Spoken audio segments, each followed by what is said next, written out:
I want to wish everybody a wonderful Shabbos. I wanted to start my Erev Shabbos message to the shul by wishing Rabbi Paul and Shoshana Teischer a huge mazel tov on their forthcoming 65th wedding anniversary. So many, many, many more happy and healthy years. I want to thank Daniel Wetrin for spearheading the wonderful Kiddush at Home initiative this Shabbos, and all of those who are helping out, volunteering with the deliveries to Rena and Alan, Eli, Sandy, Steve, Ari. We so appreciate you taking time in Erev Shabbos to bring Kiddush home to the community. And finally, very much along the lines of a thank you on a more anonymous basis to all those who have participated in the interest-free loan program, continue to be of such enormous help to those who are bearing a very significant part of the economic burden in terms of lost work and reduced work. So thank you so much. This wonderful community continues to take incredible care of each other. As many of you know, I'm very interested in the history of the Second World War, and one of the great historians, British historian of the Second World War, is a man named Andrew Roberts. Wrote one of the best single-volume histories of World War II. And he was asked, while he did a joint appearance with a number of other eminent historians, including Steve Kotkin, the great historian of the Soviet Union, he was asked to summarize Winston Churchill's contribution to the British war effort in a sentence. Now, Churchill devoted, I think, about 20 volumes to his contribution to the British war effort. So to distill it down to a sentence was not an easy task for a historian. So Roberts sat there and he thought about it and he said 4 words: he never gave in. Now this week we learn about the rebellion of Korach, where Korach is able to rile the Jewish people into rebellion against Moshe and Aaron for somehow usurping the leadership of the Jewish people. And the obvious question is, why now? And Moshe and Aaron have been leading the Jewish people since prior to the Exodus itself, before the splitting of the sea, and nothing had really changed. So why all of a sudden is Korach, coming with his rebellion at this point in time? So Nachmanides, the Ramban, gives a very insightful answer that really speaks very deeply to human nature. What the Ramban says is that Korach's message never would have been received at a normal time. But after the sin of the spies, when the entire generation was destined to perish in the desert, there was a spirit of despair that descended upon the camp, and people simply had no hope for the future. And in that environment of grievance, all of a sudden Korach's idea, which is that somehow Moshe and Aharon had usurped power. Of course, Korach wanted more power for himself. He wasn't truly a communitarian.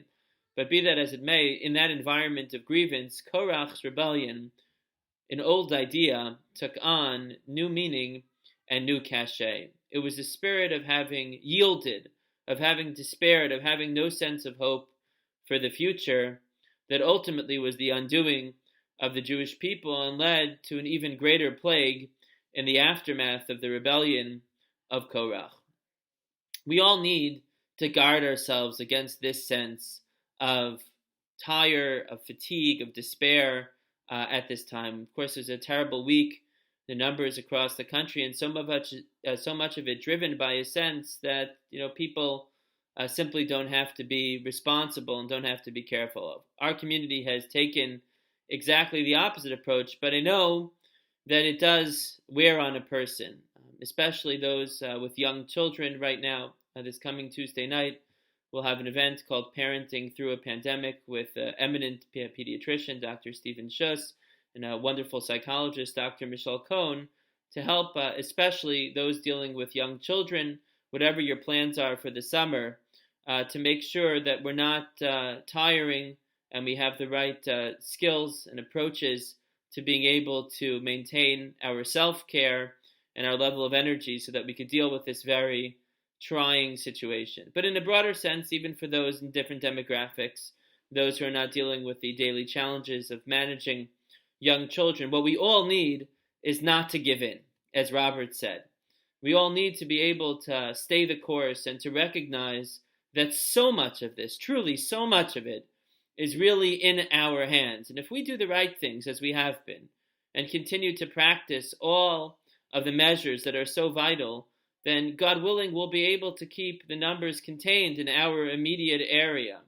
Unfortunately, you see in other places where this wasn't followed, we have a looming crisis, truly in other places in the country. And as an American, there could be nothing more painful, especially since we knew all of this in advance. It wasn't like the first wave when we were just becoming accustomed to terms like social distancing, etc. So we can all continue to take great confidence in the fact that so much is truly under our agency and under our control. And unlike the Jews in the desert of old, once that feeling of despair set in, it only led to greater problems and greater crises. We can take the very best preparations, we can act with the highest degree of resolve and the greatest measures of resilience, and continue to do all that we can to protect one another, to care for those who are at greater risk in our community, and to be a credit, of course, to our tradition. We're being tested, perhaps, in a way that previous generations have not been tested, but the messages and the lessons that they've passed on to us have surely prepared us and steeled us for this moment of our greatest trial. Wish each and every one of you a peaceful and a healthy and a restful Shabbos. Again, I thank all of those that I mentioned at the beginning for keeping this wonderful community cohesive.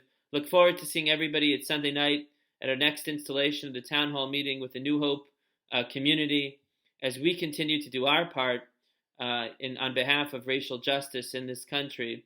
We continue to move forward together, cohesively as a community, even as we are physically distanced. I wish everybody a wonderful Shabbos.